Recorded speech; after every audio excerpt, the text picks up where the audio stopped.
Welcome to Chinnotopia. Welcome to Chinnotopia. 欢迎大家来到中国创新论坛。Elena and Sven. Yeah, welcome to Chinnotopia. Welcome to Chinnotopia. Nice. Welcome to Chinnotopia. This Chinnotopia today is a very special one for us because we are not only bringing together two seminars from Kiel and Berlin, but also the experts in the field of artificial intelligence in China. AI in China is our topic today.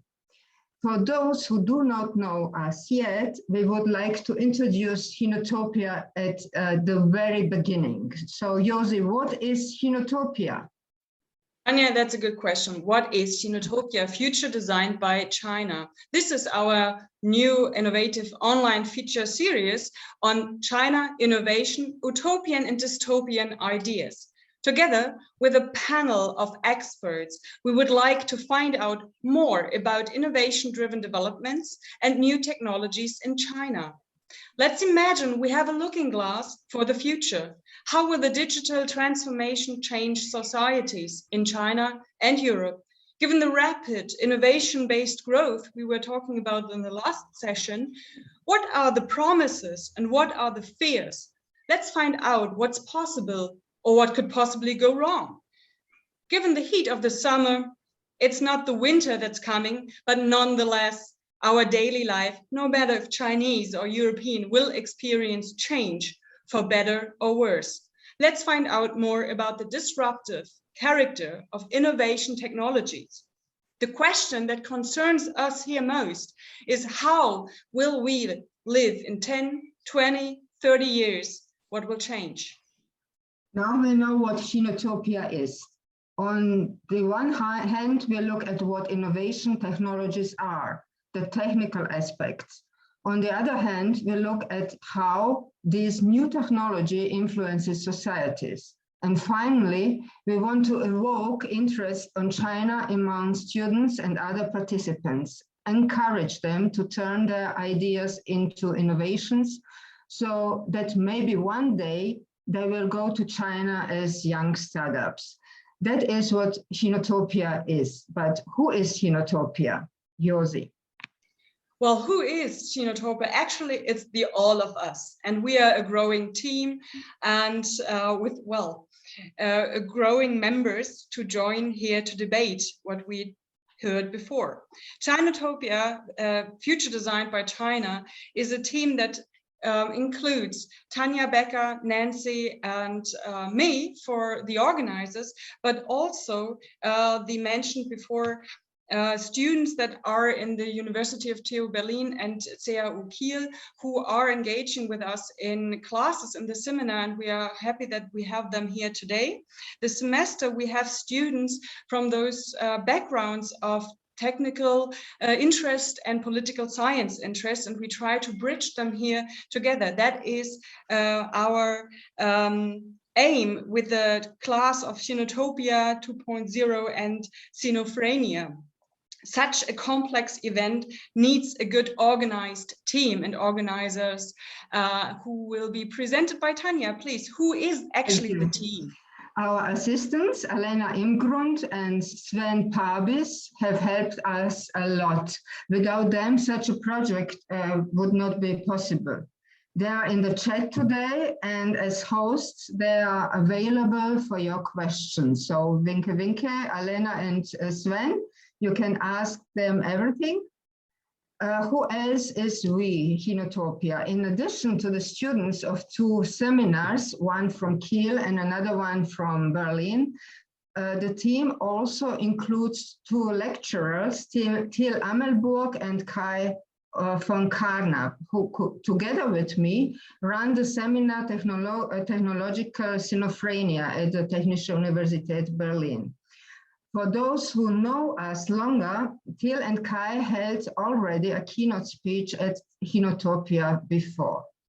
And Chinnotopia is still the old core. Nancy Wilms, Josi Marie Perkuhn, from the Christian Albrechts University of Kiel, and I'm Tanja Becker, China Center at the Technische Universität Berlin. And what is actually Chinnotopia and what gives life to our events? These are all of you this afternoon who have found your way in the digital world with us. And as you can see, we have a very large audience this afternoon, which of course makes us exceptionally happy, and we will do our best to make this event interesting for all of you. And what is Chinnotopia about today? What is behind the title, Dichotomy of Technological Leadership, Josi? Dichotomy of technological leadership. I would say today the decision was whether to debate this here with us or to go at the beach and have a nice sunny day. And so it is the question of what will change with the AI, the artificial intelligence technology, in what dichotomy, like in what A, B, or 0, 1 development. That is one of the parts which probably is a link to how computer functions and also how they might in the future not function. However, we think that AI is a game changer that will rapidly change international relations, rapidly change our world as a living world. And probably, if we remember, which I mentioned before, the change of the iPhone was a disruptive technology too, because it changed our livelihood so much. And AI is triggering the same. And I think we should talk about this technology a little bit more today, and I'm happy that we have keynotes on that and presenters, and how especially society and society livelihood might change in an overall sense. So going back to James Bond, I remember still the red dot on my Sony Ericsson of real-time tracing. And now we do have AI and artificial intelligence who is able to do this on a great scale on an iPhone. So that is a change within 20 years, or actually 15 years looking back. What are to come if we have more AI as combined in national security or in international competition will be part of this talk today. We will start our event today with keynote speaker Jeffrey Ding, followed by a vision talker Mao Yishu, and after that is the panel discussion with a contribution from our team members Josi and Alena. I would like to welcome all the speakers and look forward to the vivid discussions afterwards. And about the discussion, so after each contribution, we want to discuss just a few small questions probably, but not a long discussion. The long discussion will take place in the second hour of the event after we have heard the contributions and all the presentations. Josi will give us some more hints about the schedule. What are these, Josi? Well, the schedule you already presented. We will have several inputs today. However, one or two notes I have to give you for legal advice, which means if you do not want to be recorded with your video camera, please switch it off. We are recording this. Jeffrey, not you, please. Come on. No, sorry, just a joke. Please be informed. If you want to speak, use the manual below to unmute before you want to say something. Please raise your hand with the button of reaction. You can do this in German, Reaktion. There you have the hand raising function you can use. And our colleagues are here, as we mentioned before in this part today, is Alena Ingrund. You can also send her a private message if you don't want this in the video, so it will be anonymized, and she will ask the question for you. While we are on tape, this is okay, but after this we have a discussion, and the discussion is under the rule of Chatham House. So that means that if you want to quote this, please do not use the person who is asking or talking, but you can just refer to the session of Chinnotopia Dichotomy held today, which is June 15, sorry. And this is pretty much what I have to explain here. If you have any more questions, you can also bilaterally ask Sven Pabis or Elena Imgrund for this. Please go ahead. All right, that's handing over to me, I assume. And yes, thank you very much, Josie and Tanya, for the kind introductory words, explaining the format and everything. I'm really glad to see so many students here, so many cameras switched on, despite we have this on YouTube in a little while after the event. And I can only encourage our students here to take notes, about questions for the Q&A after. That won't be recorded, as mentioned. I think that will start a very lively debate. For the audience, just one more second. I thought this is introduced by Tanya. Of course, thank you, Kai, for taking over. And to give this a little bit more of background, we do have the team of TU Berlin running this today. So please be encouraged to ask questions later. And for all the others who have been here before, I'm very happy that Kai and Till are joining this team as teachers. After being presenters here, and I'm so very happy with Tanya too that we have male voices today to support our female-driven team. So thank you for taking over, and I hope you enjoy him speaking as much as we do. So please take over and ask me to join back the team when you're done. Bye. Absolutely, thank you, Josie. All right, and I think we can come to our first keynote speaker. I mean, our keynote speaker, Jeff. He is currently a candidate for a PhD in international relations at the Futures for Humanities Institute at the University of Oxford. He is also a pre-doctoral fellow at Stanford for this current academic year. And I think if I have my information correctly aligned, then he just finished and handed in his PhD on the question of great powers and great technologies. I'm very glad that he can join us today. Jeff is also probably the go-to source in the last few years to look into interesting and probably the most telling publications on Chinese AI policies, AI development, has brought out at least 2 very influential papers.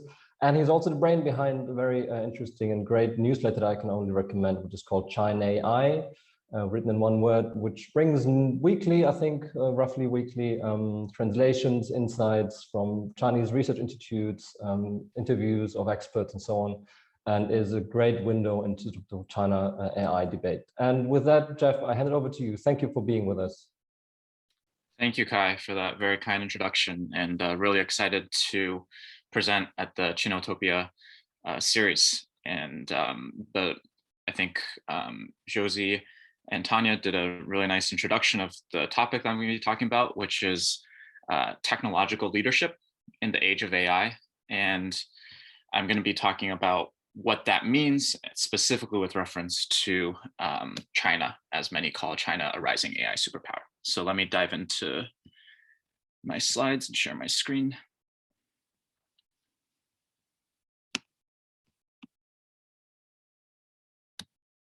Is that working for folks as the presentation is loading up right now? That looks great, Jeff. Yeah.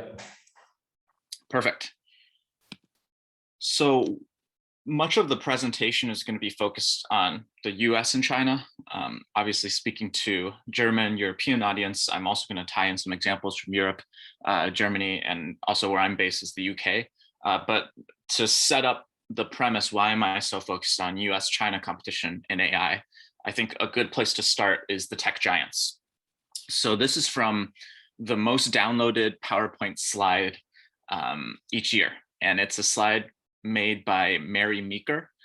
She's a venture capitalist in Silicon Valley. She puts out an internet trend slide every year. And in 2013, so this is her 2018 version of the most downloaded PowerPoint deck every year. And in 2018, so 5 years ago from 2018, so in 2013, of the top 20 internet companies, the US had 9, China had 2. They're highlighted in blue and red respectively. Here's 5 years later in 2018. And if you look at these names, you'll know that all of these huge tech giants are spending massive amounts of R&D on AI as well. And it makes sense because that is a really easy application area when you have a lot of big data on consumer facing products, develop recommendation type algorithms. If you have a lot of image data, it's much easier to develop image recognition algorithms. And there's sort of real value and a quick way to derive benefits from developing large models. So it makes sense that all these companies have invested significantly in their AI capabilities. And 2018, the only countries that have companies on this list are the US and China.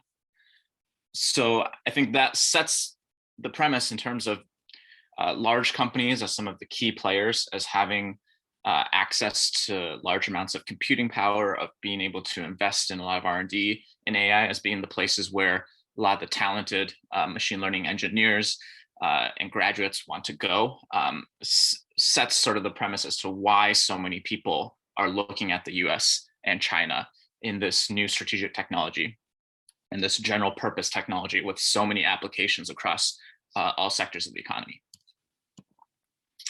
So as Kai mentioned, one of my reports was on deciphering China's AI dream. And this was also back in 2018. I was trying to come up with a very rough first cut measure to judge different nations' AI capabilities against each other. And I think there are a lot of flaws with this way of doing it. We'll unpack some of those later in the talk, and happy to dive more in the Q&A as well. But what I tried to do was look at different drivers of AI.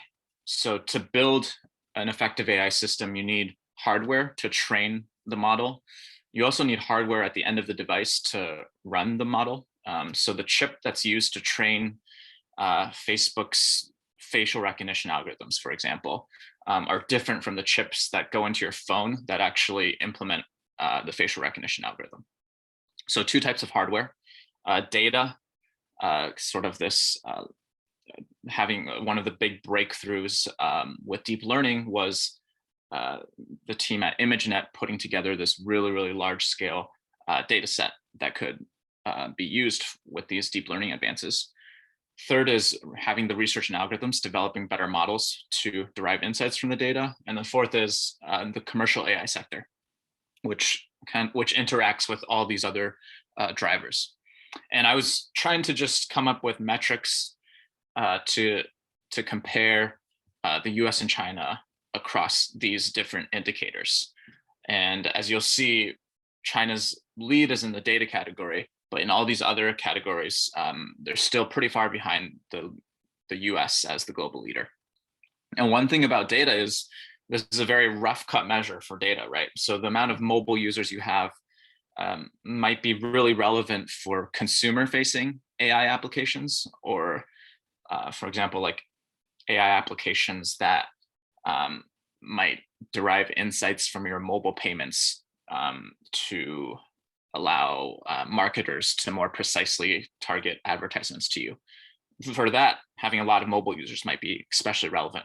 But in other areas of AI applications like autonomous vehicles, it doesn't really matter how many mobile users you have, right? So data is a very scenario specific resource. I'm just using a very rough cut measure to sort of get the landscape view of the different drivers. And essentially the idea is to try to just more systematically measure something that's so fuzzy, which are national AI capabilities, because I think what's hard with respect to measuring AI is because it's a general purpose technology with so many different application areas. And we know historically from general purpose technologies, they take a really long time to diffuse, sometimes on the order of 4 decades or more, like with electricity, that this field is still evolving. So not only are there so many different application directions that it could expand to, we might also not see the most substantial impacts until decades later. So right now we're guessing on multiple levels. But in this presentation, I just want to dive deeper into 2 of these drivers, the hardware side and the research and algorithm side, which I'll look specifically at talent and the human resources in developing AI from a China-specific perspective. So as you see from this table, one of the weaknesses in China's development of AI is its lack of an independent semiconductor capability. And one way to picture that and flesh that out is to look at SenseTime. So SenseTime has been dubbed the world's most valuable AI startup. And they are a facial recognition company. They were originally based in Hong Kong. A lot of researchers from Chinese University of Hong Kong were involved in starting it up, and now they have a dual headquarters in Beijing as well. And this is just from, I was just looking at one of their PowerPoint decks.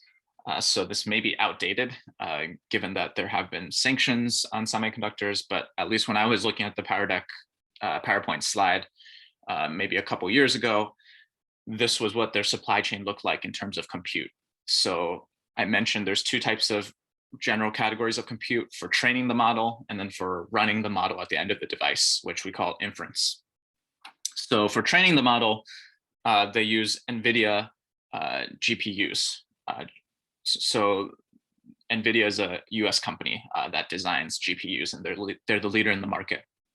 And then for inference, for running their algorithms at the end of the device, they use Qualcomm, which is also a US-based company that is also a leader in this space.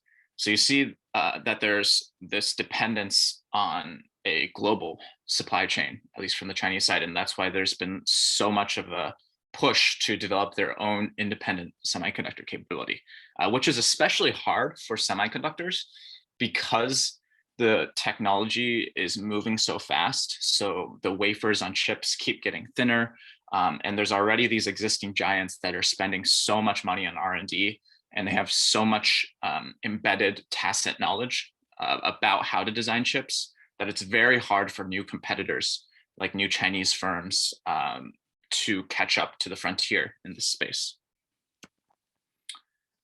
And one thing I'll mention is that it's not just about designing the chips. So the 2 firms that I mentioned earlier, Qualcomm and NVIDIA, they do not actually make the chips. They have the chipset designs, but the companies that are making the chips are actually mostly based in Taiwan and South Korea. So even the US is not completely insulated from this dependence on foundries to fabricate and make the chips. And you'll see one of the key Chinese firms is SMIC, which is trying to catch up to the frontier in terms of fabricating chips and developing more independent Chinese semiconductor capability. Now, the point on talent as a driver. So that was compute as a driver. Now we're going to look into research and algorithms and the talent that is designing these AI models.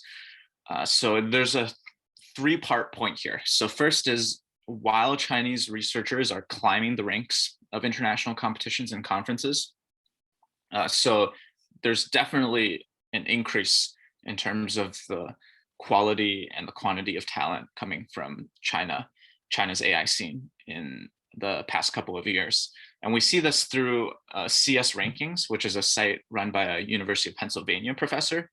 And he was looking at basically looking at which universities, faculty, and researchers are publishing papers in the top 3 AI conferences: NeurIPS, AAAI, ICML. International Conference on Machine Learning. So if you just look at the publication counts, so this isn't looking at citations, which are subject to citation rigging or kind of can be inflated at times. But this might be a more objective measure of which universities are succeeding in AI. And you see how China has significantly advanced from 2013 to 2017 to 2018. And Tsinghua University especially is becoming a world-leading center in AI research. So that's the first point. Chinese researchers, Chinese talent in AI is certainly increasing and growing. The second point is they are still not publishing the best of the best fundamental research. So this is data from one of those top 3 conferences, generally recognized as the top conference in AI, NeurIPS. They've changed their name to NeurIPS. And this is from the accepted paper statistics, where you see the institutional affiliations are largely US companies. And the first time you see a Chinese company, a Chinese institution, is Tsinghua University at 22.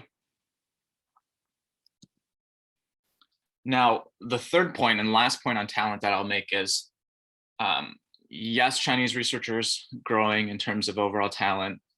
They're still not producing the fundamental best of the best research, but this could change given China's huge base of talent.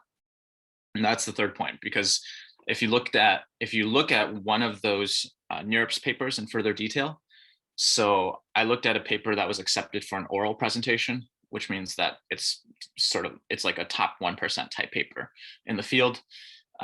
And the way that the previous slide counted institutional affiliations, it would have categorized this paper as a Duke University affiliation or an HP, University of Nevada, Pittsburgh University affiliation, right? So it wouldn't have categorized it by the undergrad affiliation of the researchers, for instance.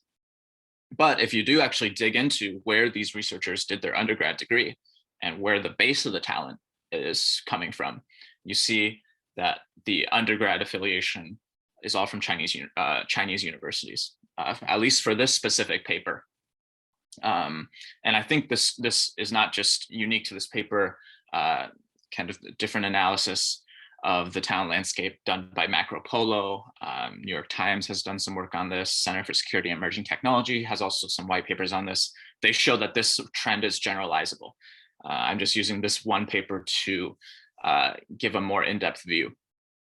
And so the idea here, and what the Chinese government wants and different provincial governments have been really striving for, is to attract this huge base of talent to come back to China. So a lot of the top Chinese talent is not just in US university, but also European universities. And the idea that China is really trying to strive to get these returnees to come back to China and build up China's AI ecosystem. Now, the second half of the presentation, I want to take a different type of landscape view to talk about technological leadership. So in the first half, we talked specifically about technological leadership in the context of the drivers, sort of the ingredients that are needed to develop an AI ecosystem. In the second half, I want to talk about the value chain for AI. So this is based off of testimony I did for the US-China Economic and Security Review Commission. So it's a congressional commission that tasked us to compare US and China relative AI capabilities. Basically, I scratched the AI potential index from the first report and tried to look at AI capabilities through a different lens. And I think you can picture it as like a sphere, national AI capabilities as a sphere, and we're trying to take like different cross sections of that sphere. So I want to take 3 different cross sections. So one is inputs and outputs. What scientific and technological inputs are you putting in? So the talent that you're investing, the R&D spending that you're doing on AI, and then what are you getting out of it? So looking at patents and publications that come from those first line of inputs. And then the second way to slice it is different levels of the value chain. So producing a commercializable AI product involves the foundational elements, like the chips that I've been talking about, the AI open source software. So there are these establish open source frameworks for doing deep learning, like Google's TensorFlow, Facebook's PyTorch, that most every developer is going to use as a starting point for then building a more specialized algorithm. And then once you have that specialized technology, then you might put that technology in an application. So just to give a quick example, let's say you're taking PyTorch or TensorFlow as the foundational algorithm. You have purchased the chips to train and run the algorithm. Then taking that more general model, you'd build a very specialized natural language processing system. So something like a question and answer chatbot or something, and that becomes your proprietary technology. Then the last step would be maybe putting that chatbot into a smart speaker and like selling it as an application. So just looking at all those different layers of the value chain, I think is really important. And then lastly, as I mentioned, AI is a general purpose technology. So there's always going to be these different subdomains. So some countries might be much better at applying AI to robotics or manufacturing. Like I think German companies, European companies might have a comparative advantage there. And actually a lot of the Chinese writing looks to Switzerland or Germany and Japan as countries that are leading in smart manufacturing areas. And then other countries might have different capabilities in different domains of AI. I think the cleanest example of this is just natural language processing, which is teaching machines how to understand human text, human language. I think this is the cleanest example of different countries are just going to have different competencies, in the sense that it makes sense that China would have an advantage on NLP for Chinese, and the US or other more English-speaking countries would have that natural comparative advantage for NLP for English. So just understand, just like getting deeper into what AI actually is and what AI actually looks on the ground, you'll see that there's so much variance in terms of leadership across different subdomains. Obviously, one of the key subdomains that China is really advanced in is facial recognition. And that's in part because there is more of a demand for it in terms of applying facial recognition to surveillance applications, but also partly there's also a lot of demand for facial recognition in terms of consumer-facing applications. So using facial recognition to do sort of gimmicky things with cameras and playing around with like face beautification, those sorts of consumer-facing applications has also driven demand for facial recognition. And I think what I want to emphasize here is that we should not over prime. We should not rely solely on one application area for thinking about technological leadership in AI. And I think a lot of the English language coverage of China's AI scene has focused exclusively on facial recognition. And while facial recognition is an important area, I don't really find it convincing that having a more precise way to surveil your citizens is necessarily going to be what is necessarily going to be the foundation for technological leadership in AI. If AI is this general purpose technology, it's going to be about how the technology spurs complementary developments in all these other different areas. So going back to this process of electrification, it spurred all these complementary innovations in manufacturing, for example, where entire factory layouts were redesigned to make advantage of having sort of a decentralized power source that could power individual units rather than relying on a system of central belts and shafts powered by a single steam engine. So looking at how AI will transform everything, it doesn't make sense to me that facial recognition is sort of the only thing that matters, or that will spur productivity improvements in all these other domains, right? Something like natural language processing, or something like having a really smart decision-making system, or like a digital assistant type system, might be something that applies across all verticals, all industries. And that's sort of where the real value from AI comes. The other point that I'll make on this is, if you look specifically at military applications, I think it's hard to judge which military is ahead in AI, especially because militaries are generally slower to adopt new emerging technologies into existing doctrine. And also with the commercial sector, we can see the applications happening in the military domain. Sure, we can see some demonstrations maybe, but a lot of that stuff is either classified or has not played out on the battlefield yet. So it's hard to look at who's ahead in the military. I'll just give one indicator as to why I think the US has a pretty strong lead. John Schmid, in his PhD dissertation, he was looking at patents for different components of military systems. So sort of the end military system, like the stealth fighter, is not going to show up in patent data. But actually you can get at those systems, at the underlying components in those systems, by looking at patent data on their components. So he did this search and he looked at technologies, military patents that had the word autonomous in their abstracts.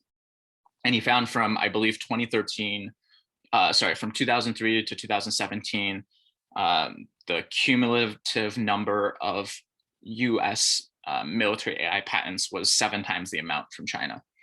So when I looked at all of this in synthesis, sort of my testimony and my conclusion to the Congressional Commission was that China is far from overtaking the US as an AI superpower. And while there were some areas, as I highlighted in the table, where there is a Chinese advantage, in most of the other areas, the US has a clear lead. I'll make one last point about the foundational layer, AI open source software. This is a point of emphasis for China as well, because they see it as another area where, like chips, it could be a place where Chinese firms are dependent on other countries, and especially US companies. So Chinese companies are trying to develop their own alternatives to PyTorch and TensorFlow. And lastly, I want to make one last point about the difference between innovation and diffusion when we talk about technology leadership. So innovation leadership, I think, is about which country is the first to bring a new to the world product to the market.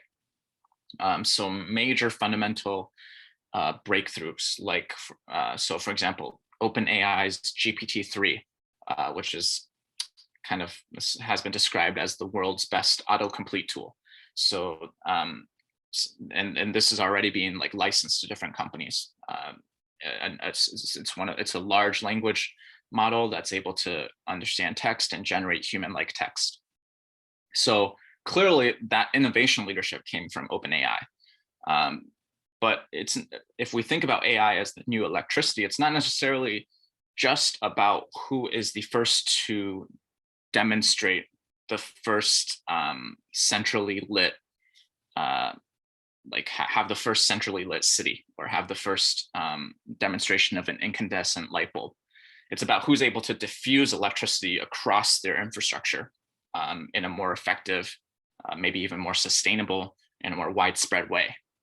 And if we apply that same model for AI, it might also matter more to think about diffusion rather than just the frontier high-tech giants that we hear about in the news. So I'll just give one short example of this from the Chinese side, where you might hear a lot about Baidu, Alibaba, Tencent as these major tech giants on China side. And we've talked about some of the more flashy startups as well, like SenseTime. But I'm actually more interested in how the knowledge that's in those frontier firms gets transferred and absorbed by smaller firms, by small, medium enterprises. And I think one example of this is this firm called Shuzhilian. And their effort is to take these AI technologies, especially in the field of computer vision, and apply it on the manufacturing line, and apply it to something called machine quality inspection. So when you're trying to make a cutting tool, you're trying to make a knife or a peeler on your production line, at different points, you're going to have all these people looking for defects. So if you can catch a defect early, it saves so much time because it just makes the process more efficient. And so for some of the leading firms' production lines in Germany, South Korea, and Switzerland, the defect rate is really, really minuscule. And China is trying to catch up to that high-tech manufacturing frontier. And right now, an important product might still have a pretty high defect rate at 1%. And this is from a translation that I did for the China AI newsletter that Kai mentioned. So what companies like Shuzhilian are doing is they're trying to take these leading tech advances that are occurring in computer vision in firms like SenseTime and firms like Alibaba that we might know, and they're trying to apply it to manufacturing production lines in small, medium enterprises or manufacturing firms that might not have these high-tech capabilities. And I think that is where a lot of the real value in terms of the sustained productivity benefits from AI are going to come. And so why am I harping so much on the productivity aspect? Well, if you look at historical examples of which country became the leading economy, like Britain in the first industrial revolution, or the US in the second industrial revolution, or why Japan was never able to surpass the US in the 1980s, a key part of that was because the countries that continued to be the leaders or became the economic leaders were able to sustain economic growth at high rates in the long term. And productivity growth, technology-driven productivity growth, is a key driver of that. So I'll conclude, and I'm looking forward to discussion, Q&A, and also really looking forward to Ishu's presentation as well. I'll just conclude briefly by saying that we focused a lot here about leadership as if countries were national containers, like impermeable containers where things do not globalize or things do not spread easily from these containers. But that's actually a backwards assumption, right? So a lot of times the US, Chinese, European economic systems are very much interdependent, and that applies in AI as well. And this is from a survey, I think, conducted by Brookings. And we hear a lot of talk about decoupling and sort of this new Cold War narrative. But you see from the results, especially those last two rows, very few of, I think this was asked to executives of leading firms. So you have US-based firms, you have Chinese-based firms, and across all these distinctions, you see in the last two rows that essentially none of these firms want to align with one side or the other, right? So I think we will see we'll see sort of a resilience of interdependence in the AI space. And the last example I'll give to complicate this picture, that there is sort of this US national AI capability, or this German national AI capability, or this Chinese national AI capability that can be bottled up in a container. Just one last thing to complicate that more is, let's look at this famous famous paper on residual networks, ResNets. So this is a really important fundamental advance in AI. I think it's probably one of the most cited papers in any field over the past 10 years. And it was sort of this key building block for AI researchers to be able to layer a lot of neural networks together. It's sort of crucial to deep learning. And if we just look at this example of a paper, look at the 4 co-authors of that paper. It was at a lab called Microsoft Research Asia, which is a lab based in Beijing, Microsoft's second leading R&D center, only after headquarters in Redmond, Washington. So it's a US company that's producing this paper, but it's a US company in China. The researchers are Chinese, and of the researchers, one of them is now working and leading Facebook's AI research lab, Kai Minghe. 3 others have started their own startups in China. So Megvii is similar to SenseTime in that they do facial recognition, and Momenta is looking at autonomous vehicles. So you see how complicated this picture is. If we were just counting up who gets credit for this paper, like we did in some of the slides earlier, it would go down as a US institutional affiliation. But if you dive deeper into how innovation actually works in these global networks, the picture becomes messier. And yeah, looking forward to unpacking this further as we continue the discussion. So thank you for your time, and looking forward to your questions, and looking forward to Ishu's presentation as well. Thanks, Jeff. Thanks. Yeah, thanks very much for this very interesting introduction and overview. I think the clapping hand also reflect my appreciation. I just want to give the floor for a minute or two for any comprehensive questions from the audience. If there are any abbreviations, any definitions that you want to sort of harken back into, please. I think you can raise your hand as well. Maybe just briefly unmute yourself, but I want to keep this as short as possible. And I hope I'm not overlooking one. I think Nancy, I think I'm seeing your hand raised. So thank you so much for your presentation, Jeffrey. I think one of my small questions, I noticed at the very first beginning of your PPT, you show some ranking from the universities and compare China and the US. I understand you come from a US university, and do you know any, or do you have any information in this area, AI research? Where does Germany university stands, and in this competition or comparison, in which area has German leading position? Yeah, that's a great question. So at least for the university rankings and institutional rankings that I was looking at in terms of these are just the top 25 global universities. I don't see any German universities either in the accepted AI conference stats or in the CS rankings compiled by the University of Pennsylvania professor. There are sort of, I guess, Germany adjacent universities. Maybe I think the closest would be ETH Zurich, obviously in Switzerland. And I think it's not, I think my last point on diffusion and how it might be more about diffusion and leading edge innovation says that maybe you don't need to have a university in this top 20 or 25. It certainly helps. But I think like, as long as you have universities that are able to absorb some of these leading advances and maybe do the research that's more application oriented towards taking these more theoretical approaches and applying it for real world value, that there's still a lane for Germany to compete in these areas as well.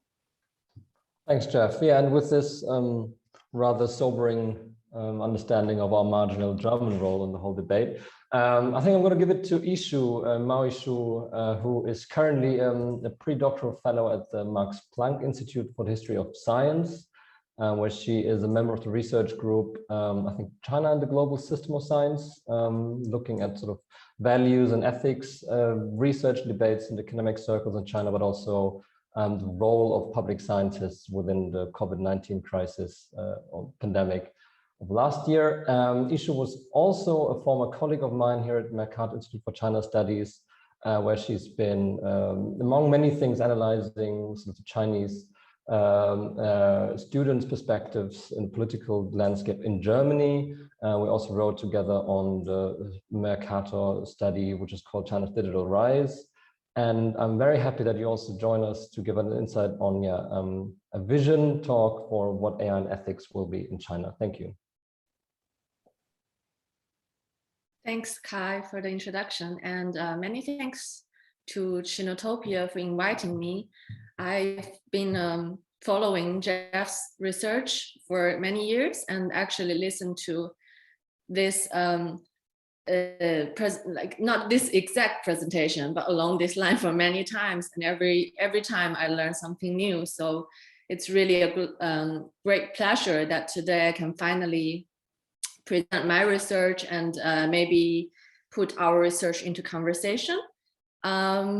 And I just want to make sure you can see my slides now already. Looks great, Ishu, yes. Perfect. All right, then. As you can see, my today presentation is titled Online Public Discourse on AI and Ethics in China, Context, Content, and Implications. Actually, I will present some of the findings from my research with a former colleague, Christine Schikupfer, who's now a professor of contemporary China studies at University of Trier. And today, because of the time limitation, I would only present the quantitative part of our research and spare a lot of the qualitative analysis. I want to put our arguments already that based on our research, we argue that online public discourse in China offers very valuable ground for understanding the future trajectory of AI development in China, as well as provide impetus for global dialogue and engagement on AI governance, especially in a time of global competition and rivalry. And so I just want to also mention that I really like Josie's explanation of why today's event is called dichotomy, that there's A and B and there's 0 and 1. And how I understood it is, Jeff just presented this technological leadership in terms of capacity, talent, but I want to present more on another very important dimension of technological leadership, which is governance. So I will first describe explain more of the context, and then go into the content, and finally to lay out some implications. So first, context. Why is it important to look at online public discourse on AI and ethics in China?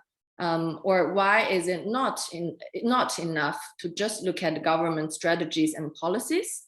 A short answer would be that despite the state dominance of society, we argue that public discourse in China still shed lights on the socio-technical future, in which the population of over 1 million Chinese are currently negotiating and can imagine. So no matter how grand the government is planning in terms of AI, in the end, the plan needs to be realized as well as lived by the Chinese society. And in fact, in this seminal document, 2017 New Generation AI Development Plan, AI-related science popularization activities and public opinion guidance were listed among the main tasks to be accomplished. And why we look at social media content? There are at least 3 reasons that I can think of. The first one, I think all of you know that Chinese social media is very heavily subjected to censorship and propaganda, or the so-called public opinion guidance efforts, which is advocated by the government in this strategy. However, it is very important to look at the other side, as well, that despite the censorship, through this public social media content, we can at least get a sense of where the government is trying to lead the public opinion and trying to lead the discourse. And another point that I want to mention, why is it important to look at social media discourse, is that online criticisms in the past have proven to expose a lot of commercial actors' failings in the field of AI. And this online public criticism also pressured the government to hold companies accountable in the past. 2 examples, most recent examples, is of course the recent personal data collection regime, and the other one is the regulation of the use of AI in particular the education sector. And these regulations came right after that there were specific cases that raised a lot of criticism online. And another reason why social media provides a valuable ground of data to get a sense of China's AI development is that researchers in China have already found that social media content can, to some extent, influence people's attitudes to new technologies and also controversial technologies. And there's research done that social media content can influence people's perception of, for example, genetic modified organisms and also AI. So now we will zoom into my research with Christine. Just some methodological description. We did a content analysis of all the social media data that we could gather based on the keyword search AI ethics and AI morality on two most popular Chinese social media platforms, WeChat public accounts and Zhihu. And what we did is that we used the Python-based application to scrape all the articles that has these keywords. But for the purpose of our research, we only kept the opinion pieces. So not, for example, event promotions or like book promotions. And that left us a database of 395 WeChat articles and 372 Zhihu entries. And we looked at the data we found the article the earliest we could until the end of 2020. And we coded based on content analysis methods the following variables, which I will go more into detail in the following slides. So first of all, we chose the two platforms because they have very different user bases and very different communication design. So, and based on our findings, it turns out that indeed the dominant voices on these two platforms are very different. On WeChat, those who publish articles about AI ethics are mostly academics and followed by media coverage on the topic. And then a lot of actors, whether they're individuals or think tanks that are affiliated with Chinese IT companies. And quite surprisingly, government affiliated organizations or party state media's voice were not very loud on WeChat. And the general public is also not very influential voices there. There are also some law firms or religious associations, which are the smallest portion of the authors. And it's notable that in China, there's actually no NGOs that specifically focus on AI. So there we couldn't find any voice like for example, the Algorithm Watch in Germany. And on Zhihu, as you can see, that dominant voices are from the general public. However, I have to say that this is partially due to the fact that most users on Zhihu are anonymous. They don't really reveal their real identities. And based on existing research in China, Zhihu is the most favorite platform for tech workers. So people who work in the tech industry. So we couldn't really distinguish, the general public from those people who work in the tech industry as well. Like they're also public, they're also part of the general public. But anyhow, so on Zhihu, there are also voices from academia and the industry. And what's important to keep in mind as we go to the next slides is that on WeChat, the topic seems to be dominated by the so-called cultural elites, what we call cultural elites, because those are the people or organizations that have the power to institutionalize ideas. And this is very different from the Zhihu voices. So we coded each of the article we found based on in what context do they talk about AI ethics. And we found that most of the articles on both platforms do talk about AI ethics in terms of very general philosophical and abstract level. So integrating some of the fundamental philosophical questions rather than going in depth analysis of specific applications.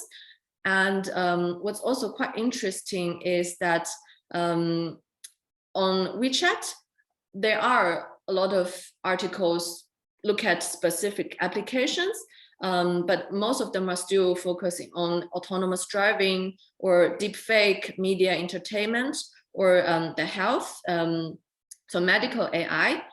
But on Zhihu, the second most mentioned application of AI is in the labor manufacturing industry, specifically talk about, you know, the kind of threats to employment, and that's quite understandable. But it's also worth mentioning that on Zhihu, where most of the discussants are members of the general public, they didn't really mention a lot of, for example, the use of AI in military, and surprisingly also not medical AI. So we also coded, just in terms of each article, their general attitudes of AI technologies. And we found that most of the articles on WeChat assess AI as a sort of neutral technology. But on Zhihu, most of the articles assess it as risky, just slightly more than neutral. And this is quite interesting because I don't know whether you came across a lot of this sort of perception of how Chinese people tend to be very optimistic about AI. They accept AI more readily than Europeans. But as we look at these articles, that's not really true. Relatively few articles really consider AI as bringing only opportunities.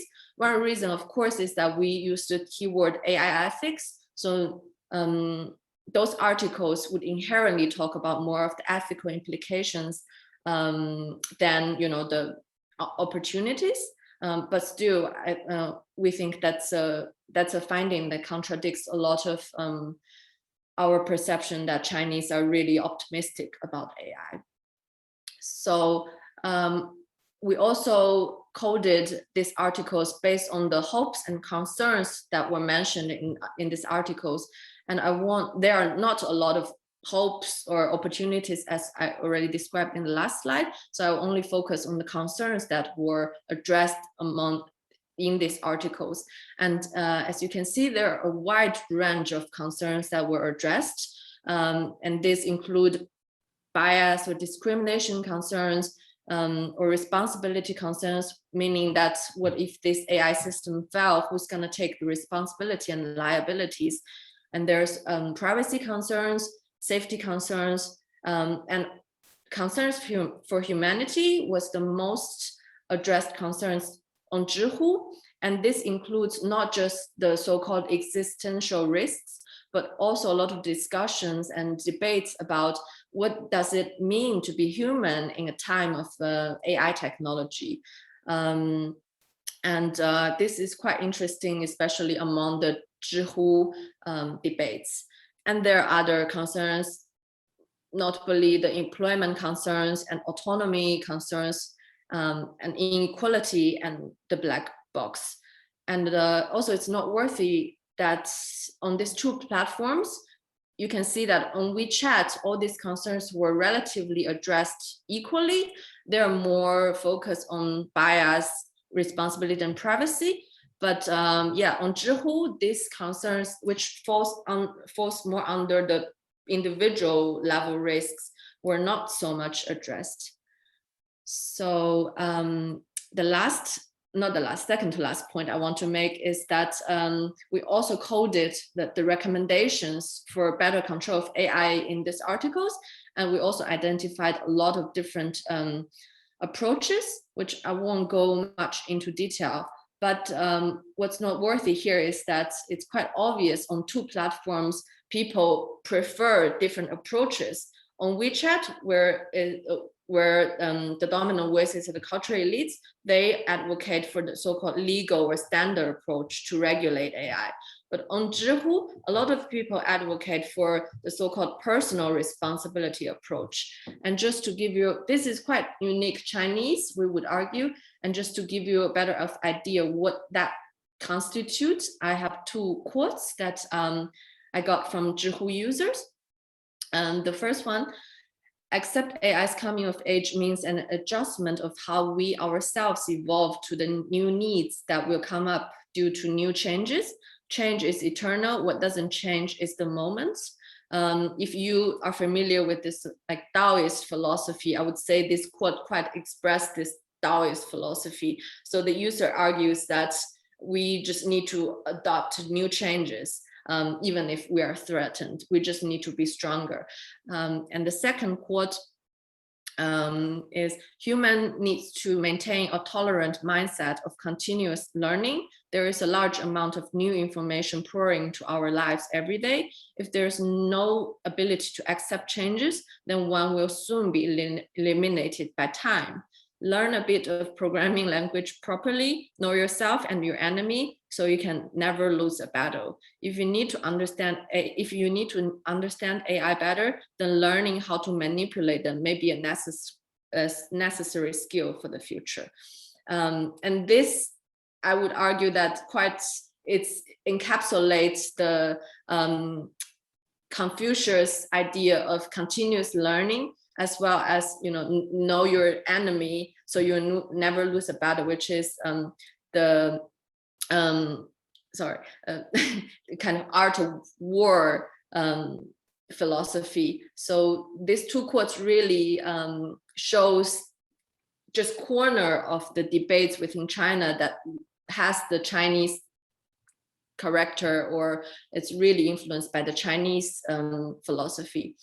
And the last slide, which is I want to highlight also, is based on our analysis of the reference in these articles that we looked at. So we coded them when they cite either American sources or European sources, or other more than this, or like other parts of the world as sources. And we found that on WeChat, where most of the authors are the cultural elites, they cite a lot of American scholars, science fictions, and also European, but also both European and American sources. But this is not necessarily so on Zhihu, where most people just talk about the topic without citing foreign sources. However, American science fictions were quite frequently cited in the discussion on Zhihu.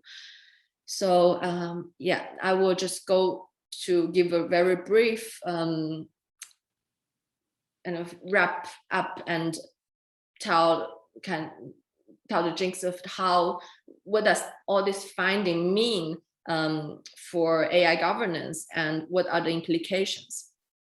The first is that as we can see, there are a wide range of concerns about AI that were identified in this public discourse. And that means that the Chinese government and companies' pursuit of AI cannot remain or go as unrestricted as in the past. But it's very noteworthy that what I mean here is that mostly the government would only regulate commercial AI, and all these concerns that were addressed were rarely mentioning government use of AI. And so going forward, it's very unlikely that government use of AI will be put more under the constraint. And the second implication is that perception towards AI in China provides a really interesting case to understand how new technology or new field of science become accepted. So in the Anglophone world, there are a lot of research already done on public perception of AI, and the findings commonly points to that there's a lot of fear and either dystopian or utopian perception of AI. But in a lot of the media coverage, I read a lot of kind of narratives saying as I mentioned, that Chinese are very optimistic about AI. They have trust in AI and technologies in general. But as our research finding points to it, that's not necessarily true. We need to dig deeper into why people accept technology. Maybe it's not just an optimistic attitude towards technology, but rather the philosophical or at the level of philosophy of how they accept change or competition. And the third application is that as it is evident in our research pointing to the many dimensions of concerns that were addressed, Chinese public discourse also focused strongly on issues such as algorithmic bias and privacy. And that provides impetus for ongoing engagement with liberal democracies despite disagreement at the government level. And the last implication, which linked to my last slide about the reference network, is that there's a lot of overlooked connections and mutual influence between the Chinese narratives about AI governance and the Western narratives. And even though that was just a relatively superficial analysis of the reference, my ongoing research will dig deeper into how are these concepts and ideas circulates between China and the West, and if China and West scholars or the larger debates share the same concept or recognition of a lot of issues around AI governance, that perhaps provide more opportunities and hopes for the global governance of AI, even in a time of competition and rivalry.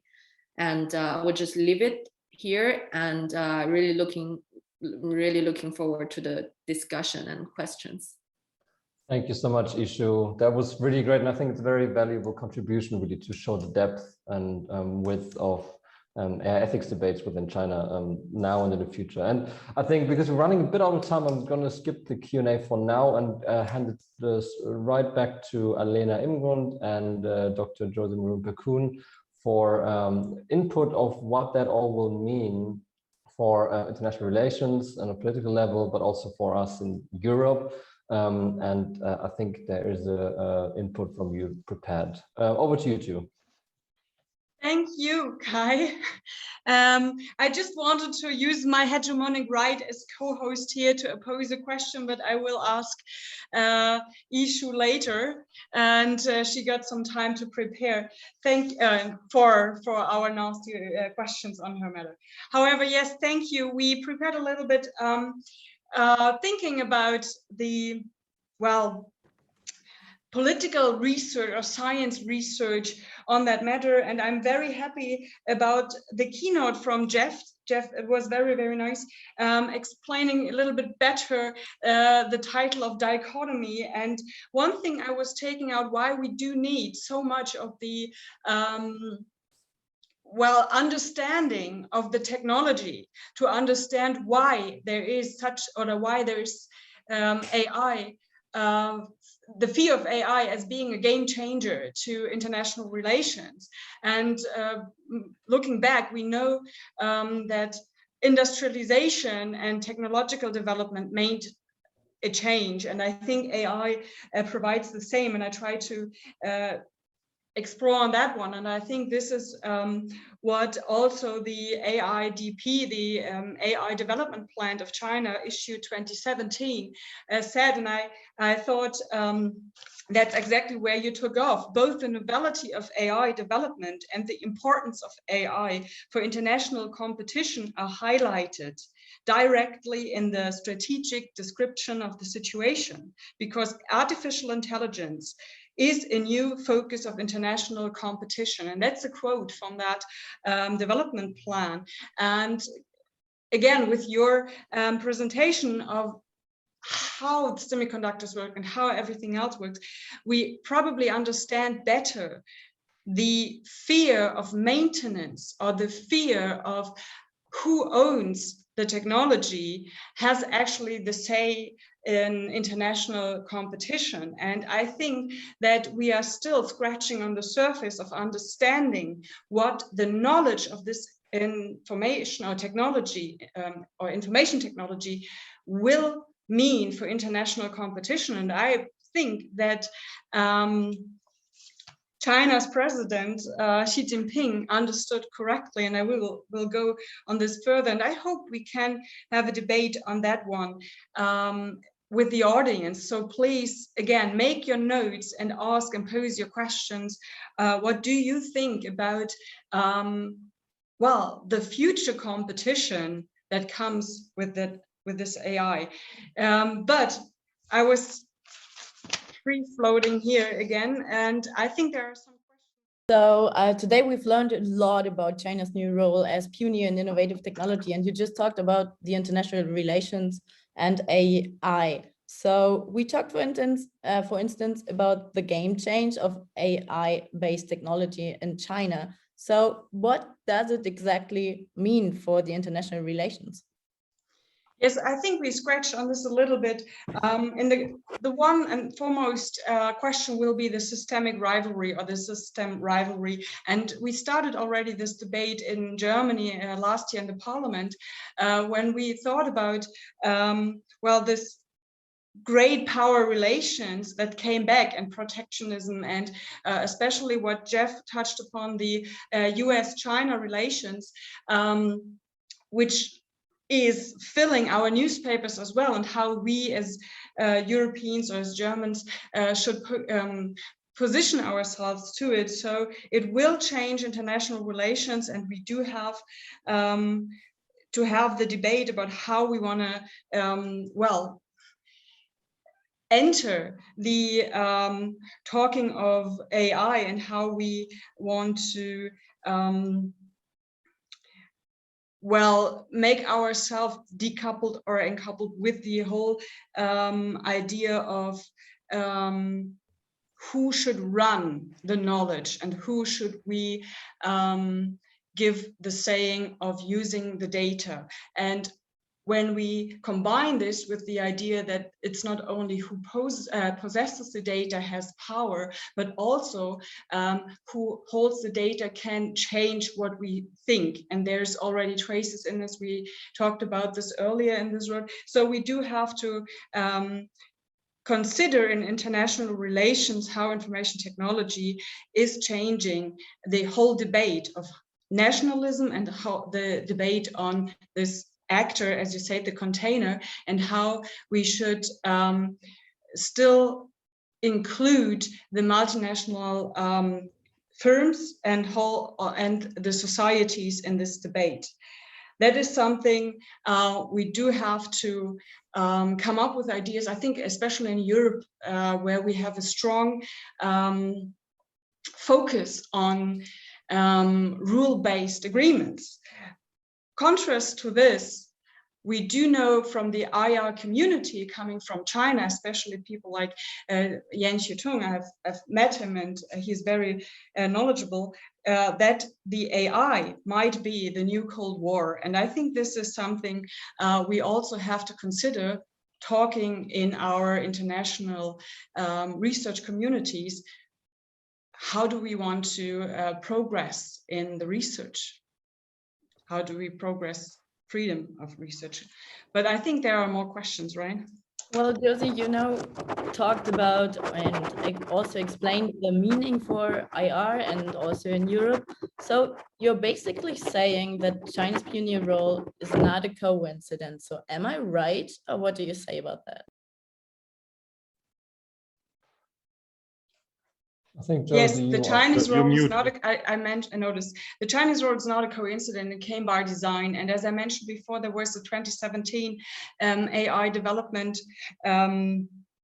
plan, which said what they want to do, and that they combine AI development in ground research with international competition. That's something which aligns to the comprehensive strategy of China. So this is something we do have to look when we think about how China progressed its national politics to further this knowledge of AI, and also how they changed national laws to actually implement AI-based technology, not only social credit system we talked here, but also in different fields, to have a playground of using AI or deep learning mechanisms for solving social problems, whoever is the one or the instance who designs what is a social problems, but they do use it. One thing I want to add on this, 2018, a year later, Xi Jinping pointed out all those problems they still have and why they lag behind. So I think this also, again, aligns to the overall topic of dystopian and utopian innovation tech coming from China. So there is this agenda. We also heard last session from Catherine Tai that there's this whole dystopian version of China that controls everything, and then there's this reality where it might not be as far as it is designed or as far as we think. So I think for us and for international relations, we do have to keep the promises and the potential in mind, and then start from there what we want to agree upon as free societies. So it did not come from nothing, it was designed by the agenda, yes. Okay, Josie, in the beginning, you mentioned the looking glass for the future. Now we are still living in a pandemic crisis, and knowing you just a little bit, and now knowing that you're working on the book project Operation COVID concerning China's innovative pathway out of the crisis, would you please be so kind and give an example where AI-based technology came at play and how it might affect China's role in global health, and especially in the light of the current crisis? Thank you for pointing that out. And here, thank you for Mariana Münning, who is in the audience, who is editing this book with me. And yes, Operation COVID is a book thinking about the innovative pathways and also other ways China countered the COVID crisis. And one article I was working on is the question of how innovative technology boosted the way out of the pathway, and what they used for, and when they applied in medical sense, different technologies. For example, the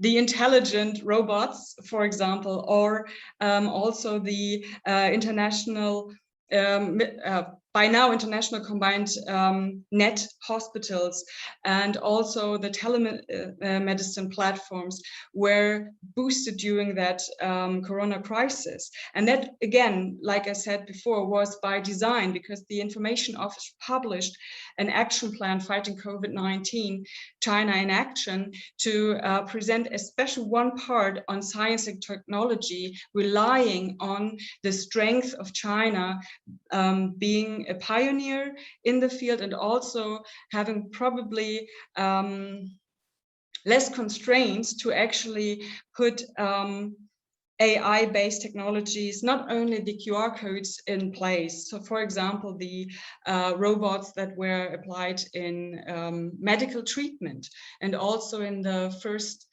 stages by dividing potentially infected patients from not infected patients, and also using telemedicine for surveillance and monitoring. So all those approaches helped to contain the spread at most remote areas.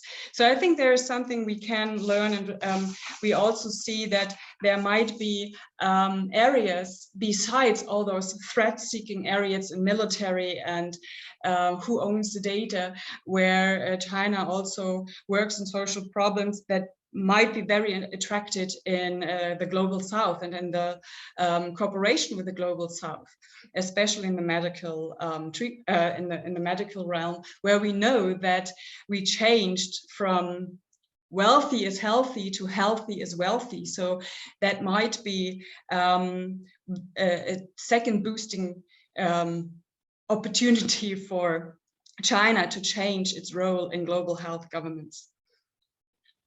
Thank you. These, I would say, were like 4 very short ideas about how we should talk on AI and China's AI in international relations or foreign policy, in the IR theory, as well as in the relations China and US. And I'm summing up, what does it mean for European Union? I think we should speed up here a little bit. And also we have to go a little bit deeper, not only in the tech idea, but also what the political, well, railways are China put in action over the last 10 years to alter or to have a better position in the competition, in the international competition. So these 4 points I would like to give in the discussion.